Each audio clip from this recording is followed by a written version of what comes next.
아멘. 자, 오늘 말씀의 주제는 치료의 3단계입니다. 치료의 3단계.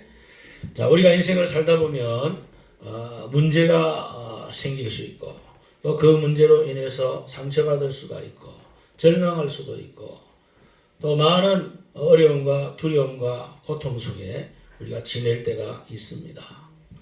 여기에서 우리가 벗어나서 살 수 있는 인생은 이 세상에 아무도 없습니다. 그렇기 때문에 오늘 제가 오늘 여러분들에게 전하는 이 말씀은 우리 모두에게 다 해당되고 또 우리가 알아서 정말 이 말씀대로 우리가 행하게 될 때 하나님께서 우리에게 놀라운 은혜와 또 축복과 능력으로 응답으로 함께 주실 것을 믿으시기를 바랍니다. 자, 이제 우리 여호수아를 이제 보면서 오늘 7장으로 이제 넘어오게 됐는데 여호수아 7장을 이제 보게 되면 별로 이스라엘 백성들과 여호수아에게 있어서 너무나 적과 꿀이 흐르는 가나안 땅을 향하여 정복해 나가는 이 초기 단계에서 너무나 엄청난 문제와 너무나 해결하기 힘든, 다시 말하여 이제까지 도저히 생각할 수 없었던 그런 엄청난 문제 속에 지금 이 여호수아와 이스라엘 백성들은 맞이하게 되었다라는 사실입니다. 그게 뭐냐 하면 오늘 여기 이스라엘 백성들과 여호수아가 경험한 첫 번째 실패 뭐예요? 아이성의 스에스의 전쟁에서 패배했다라는 사실. 패배. 여러분, 이 이스라엘 백성들이 어떤 사람들입니까? 이스라엘 백성들은 비록 그들이 애굽 땅에서 430년 동안 종살이 하면서 지냈던 과거가 있었지만 그럼에도 불구하고 하나님께서 그들의 부르짖음을 듣고 응답하심으로 말미암아 이제는 하나님이 그 이스라엘 백성들을 들어서서 선민으로 거룩한 백성으로 그리고 가나안 땅에 들어가야 할 정말 그야말로 진짜 이 표현을 뭐라고 그래야 되나 전무후무한 민족이요 백성으로서 하나님께서 선택한 사람들이라. 그래가지고 모세라는 사람을 보내가지고 그 애굽 땅에 10가지 재앙을 내림으로 말미암아 이스라엘 백성들을 이끌어냈지요. 그리고 홍해를 가름으로 말미암아 그 하나님의 기적 속에서 애굽에서 탈출을 했지요. 그것뿐입니까? 광야에서 40년 동안이나 뭐 했어요? 하나님의 백성으로 뭐 받았어요? 훈련 받았잖아. 훈련을. 그러니까 이제는 이와 같은 이스라엘 백성들 앞에 걸릴 게 아무것도 이제 없는 거야. 정말 이제는 가기만 하면 되는 거예요. 정복만 하면 되는 거예요. 차지하기만 하면 되는 거예요. 그래서 그 원대한 꿈을 품고 이제 여호수아를 지도자로 내세워가지고 이제 이스라엘 백성들이 가나안 땅에 들어가서 보세요. 요단강 건너니까 하나님이 알아서 다 갈라주지. 건너고 나니까 그 엄청난 여리고성이 있었지만 하나님 시키는 대로 순종하고 기도하니까 그 난공불락과 같은 그 여리고성이 그들의 고함 소리에 그들의 나팔 소리에 완전히 그냥 하루아침에 순식간에 그 여리고성이 무너짐으로 말미암아 정말 하나님의 기적 가운데 그 여리고성을 정복하게 되는 놀라운 역사가 일어나게 됩니다. 그러니 여러분 한번 생각해 보세요. 이스라엘 백성들이 마음이 어떻겠습니까? 여호수아의 그 마음이 어떻겠어요? 여러분이 그 당시에 그들의 주인공이라고 상상을 해보세요. 정말 얼마나 신났겠어요. 그런데 이제 두 번째 전투를 이제 앞두고 아이성을 앞에 놓고 아이성은 여리고성에 비하면 아무것도 아니에요. 세 발의 피어. 조적지 세 발의 피와 같은 그런 조그만 아이성을 놓고 이제 우리가 저거를 이제 또 싸워야 되는데 아마 생각해야 저건 아무것도 아니야. 그래서 그냥 뭐 별로 뭐 군대도 여리고성에 동원했던 그 백성의 한 10분의 1만 동원해도 되지 않겠는가 그런 마음에 이제 군대를 선발을 해가지고 보내서 전쟁하게 되는데 자 전쟁을 했는데 여러분 결과가 어떻게 됐어요? 자 결과를 한번 보시기 바랍니다. 자 7장입니다. 자, 7장 4절 5절을 같이 보겠습니다. 시작. 백성 중 30명 중 거리로 올라갔다가 아이 사람 앞에서 도망하니 아이 사람이 그들을 36명쯤 쳐 죽이고 성문 앞에서부터 스바림까지 쫓아가 내려가는 비탈에 쳤으므로 백성의 마음이 녹아 물같이 됐습니다. 누구 백성이 녹아서 물같이 됐어요? 이스라엘 백성들이 마음이 녹아 물같이 됐대. 얼마나 큰 충격을 받았을까? 말도 안 해. 아니 우리 하나님 백성이요, 하나님 우리와 함께 하시고 우리가 어떤 전쟁에 임할지라도 하나님께서 기적과 능력을 베푸심으로 우리는 이길 수밖에 없는 하나님 백성인데 왜 우리는 저 조그만 성 하나 우리가 이기지 못하고 이렇게 우리가 죽고 전투에서 패배했을까 생각하니까 기가 찬 거야. 기가 차. 그래서 그 이스라엘 백성들의 지도자가 여호수아가 지금 뭐 하고 있어요? 자, 6절 보시기 바랍니다. 6절 시작. 여호수아가 옷을 찢고 이스라엘 장로들과 함께 여호와 궤 앞에 땅에 엎드려 머리에 티끌 뒤집어 쓰고 저물토록 있다가 7절 이르되 슬프도소이다. 주 여호와여 어찌 이 백성을 인도하 요단강을 건너게 하시고 우리를 아무리 사람의 손에 넘겨 멸망시키려 하셨나이까. 우리가 요단 저쪽을 만족하게 여기에 거주하였다면 좋을 뻔하였나이다. 그러면서 여호수아가 옷을 찢고 티끌을 뒤집어 쓰고 하나님 앞에 애국하고 통곡하는 모습이 여기 지금 나타나고 있는 것을 우리는 보게 됩니다. 그렇습니다.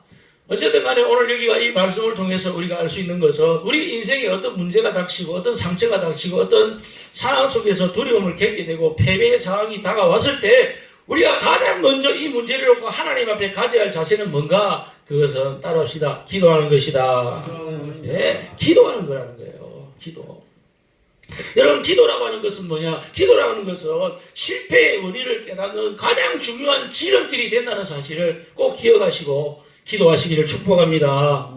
여러분 내가 이 기도에 대해서 생각을 해봤어요. 무슨 생각을 했냐면 자동차를 한번 생각해봤어요. 자동차.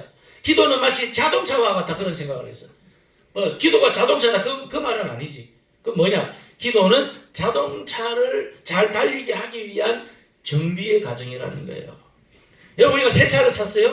새 차를 샀으면 정비해야 돼요? 안 해야 돼요? 정비 안 하죠? 안 하고 그냥 타고 다니면 돼. 새 차니까. 그런데 만약에 중고차를 샀어요? 한 10년 된 거 샀어요. 그러면 그 자동차 타기 전에 우리가 정비해야 돼요? 안 해야 돼요? 정비해야 되겠죠. 왜? 중고차니까. 10년 됐으니까. 내가 10년 된 자동차 많이 타고 다녔잖아. 그래 전부 폐차시켰잖아. 죽을 뻔 살 뻔하면서.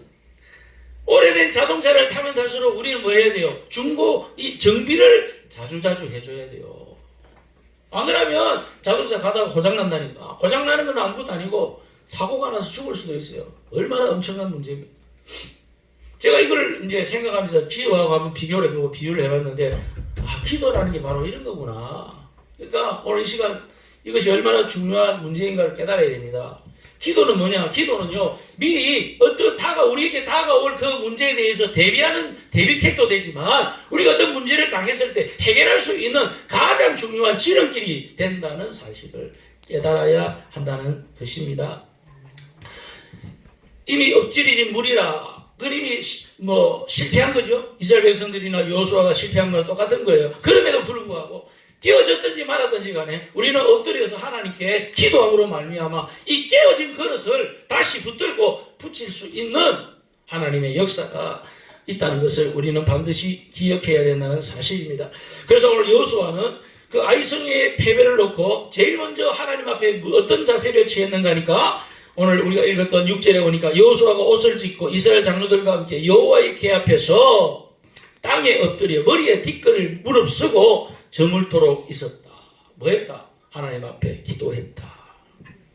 오늘 여호수아가 그 아이성의 패배를 놓고 하나님 앞에 먼저 기도했다라는 이 사실은 여호수아가 정말 하나님의 종으로서 좋은 신앙의 모습을 가지고 있었다라는 사실을 우리는 볼 수가 있습니다. 왜 여호수아가 이렇게 하나님 앞에 엎드려서 기도했을까요? 그건 뭐냐면 왜 우리가 이 전투에 패배했느냐? 그 패배한 원인을 하나님 앞에 물었다는 것입니다. 우리가 인생을 살다 보면 이렇게도 할 수 있고 저렇게도 할 수 있어요. 이렇게 실패할 수도 있고 저렇게 실패할 수도 있어요. 그런데 그 실패한 원인을 우리가 찾아가면서 계속 전진해야 되는데 실패했는데 똑같은 실패를 자꾸 반복한다는 그건 정말 어리석은 일이에요. 바보 같은 짓이죠. 여러분 에디슨이가 왜 발명의 왕입니까? 에디슨이는 실패할 때마다 그 실패한 원인을 찾았어요. 찾아가지고 이걸 이렇게 보완하면 되겠구나 하고 또 실패했지만 또 그 실패한 일을 또 찾아서 또 보완하고 그렇게 해나가면서 그의 발명이 계속해서 이루어지게 되고 신제품이 생기게 되고 그래서 그런 전무후무한 하나님의 쓰시는 발명의 왕이 되더라는 사실입니다. 사랑하는 여러분, 우리가 세상 살아가면서 우리가 인생 속에서 실패할 수 있어요. 문제가 닥칠 수가 있어요. 그것 때문에 어려움을 겪을 수도 있어요. 그러나 그것을 우리가 딛고 다시 고치고 새롭게 할 수 있는 소망만 있다면 그거는 지나간 것뿐이지 우리에겐 아무 문제가 될 수가 없는 거예요. 그런데 여러분 만약에 우리가 실패했어요. 그리고 그 문제를 알았어요. 그런데 그 문제를 해결할 길이 없어요. 그러면 어떻게 되죠? 절망 속에 빠져버리는 거죠. 암이라고 하는 질병이 그런 거였어요. 옛날에. 요즘은 뭐 별거 아니지만 옛날에 암이라는 게 사람들이 잘 몰랐죠. 그리고 의사들이나 의료진에서 뭐라고 그럽니까? 암에 걸리면 이제는 100% 죽습니다. 그렇게 사람들이 알고 있었을 때에 여러분 암에 걸리면 특히 말기암이 되면 사람들이 어떻게 합니까? 모든 것을 포기합니다. 모든 것을. 절망합니다. 그리고 그 중에 대부분의 사람들이 어떻게 하는 줄 알아요? 자살합니다. 그래서 암 걸린 사람들 중에 자살한 사람들이 많이 있었어요. 그거 왜 그렇습니까? 그것은 내가 문제는 알았지만 아픈 거는 알았지만 질병은 알았지만 그것을 고칠 수 있는 방법이 없다는 것을 알았을 때 사람은 어떻게 하죠? 더 절망 속에 빠져들어간다. 더 절망. 지금 저 중국의 우한폐렴이라고 하는 뭐 이름도 이상하게 갖다 붙여가고 뭐 코로나 발단해서 코로나 뭐 19? 무슨 코로나 19야 19는 우한폐렴이지. 우한폐렴이 생겨가지고 지금 그 중국 땅에서 벌어지고 있는 중국 그 지역 안에서 살아가는 사람들의 그 모습을 보면요 정말 그냥 뭐라고 표현할 수 없어요. 얼마나 많은 사람들이 절망하고 있는지 말도 못해요. 사람들이 지금 그 절망 속에 빠져가지고 어떤 소망도 가질 수 없다고 생각하니까 사람들이 막 정신적으로 완전히 돌아버렸어. 어떤 사람은 아파트에 사는데 그 아파트에서 자기가 가지고 있는 돈을 갖다 확 뿌려. 왜? 이제 나는 죽을 거니까. 여기서 이제 죽을 거니까. 이 돈이 무슨 소용이냐? 확 뿌려. 또 어떤 사람은 몽둥이를 가지고 자기 집에 있는 유리창을 전부 다 박살내더라. 또 어떤 사람은 지형을 가지고 와가지고 막 쳐요. 사람이 다 돌아버리더라고. 와.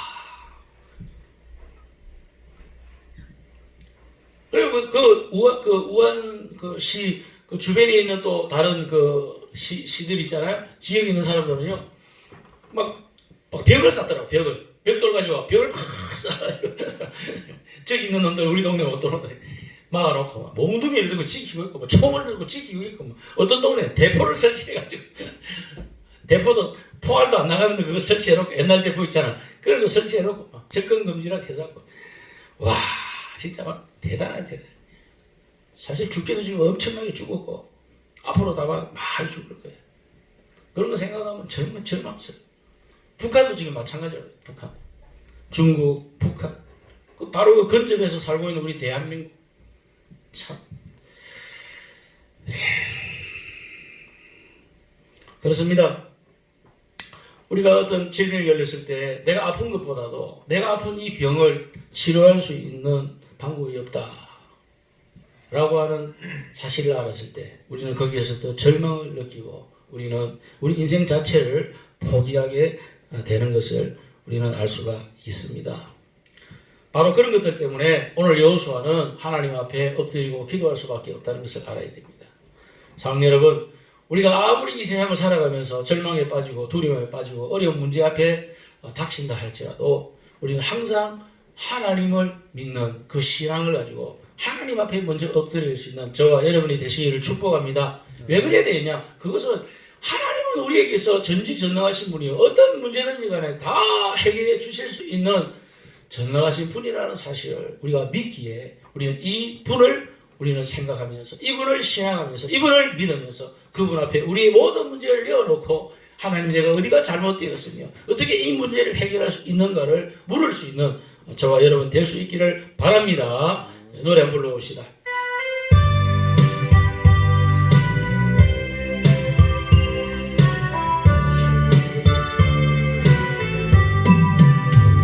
기도할 수 있는데 왜 걱정하십니까? 기도하면서 왜 염려하십니까? 기도할 수 있는데 내 실망하십니까? 기도하면서 왜 나가십니까? 주님 앞에 무릎 꿇고 간구해 보세요.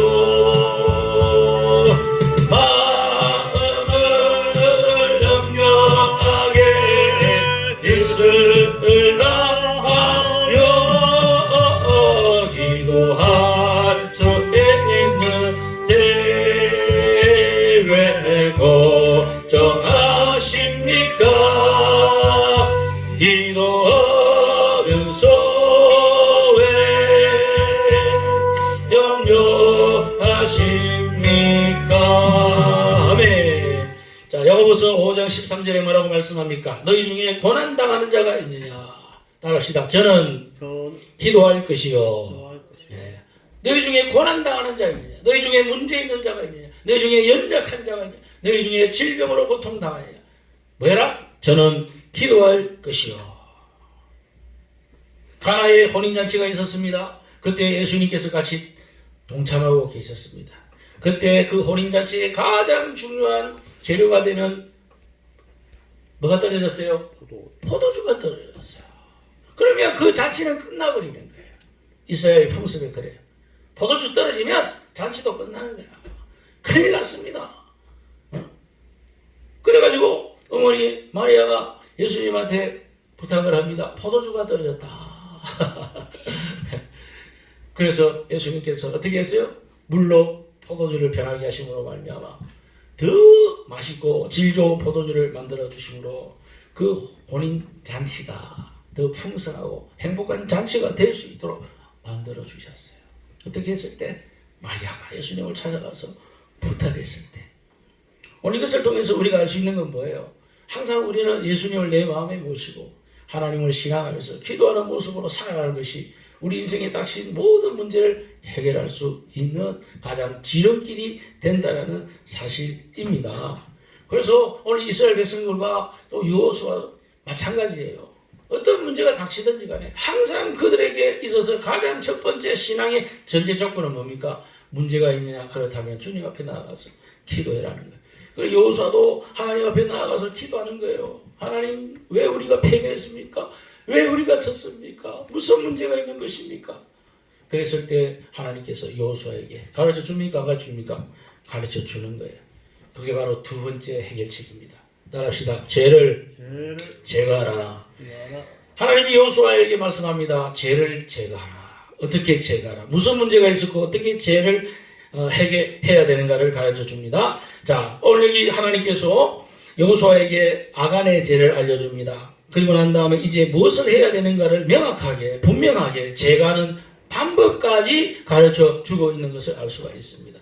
자, 1절 보겠습니다. 자, 1절부터 한번 쭉 읽어볼까요? 자, 7장 1절 시작. 이스라엘 자손들이 온전히 바친 물건으로 말미암아 범죄하였으니 이는 유다 지파 세라의 종손 삽디의 손자 갈미의 아들 아가니가 온전히 바친 물건을 가졌음이라. 여호와께서 이스라엘 자손들에게 진노하시니라.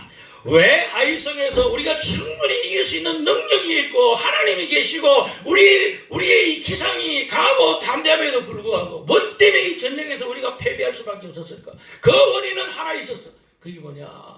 아간의 죄였어. 격하네지. 하나님께서 이스라엘 백성들과 여호수아에게 뭐라고 그랬어요? 너희가 여리고성을 박살을 내고 이기면 거기 있는 거 전부 다 어떻게 하라고 그랬어? 다 죽이고 다 불살라서 없애버리라고 했어. 왜 그러냐? 그 안에 있었던 것은 이제까지 오랜 세월을 통해서 귀신을 섬기고 우상을 섬겼던 물건들이었기 때문에 그것을 만약에 이스라엘 백성들이 흡수한다든지 취한다든지 거기에 젖어들게 되면 하나님을 잊어버리고 우상을 숭배해야 되고 그들은 하나님의 백성의 자격을 잃어버리면 말미암아 결국에 멸망하게 되기 때문에 하나님께서는 그것을 미리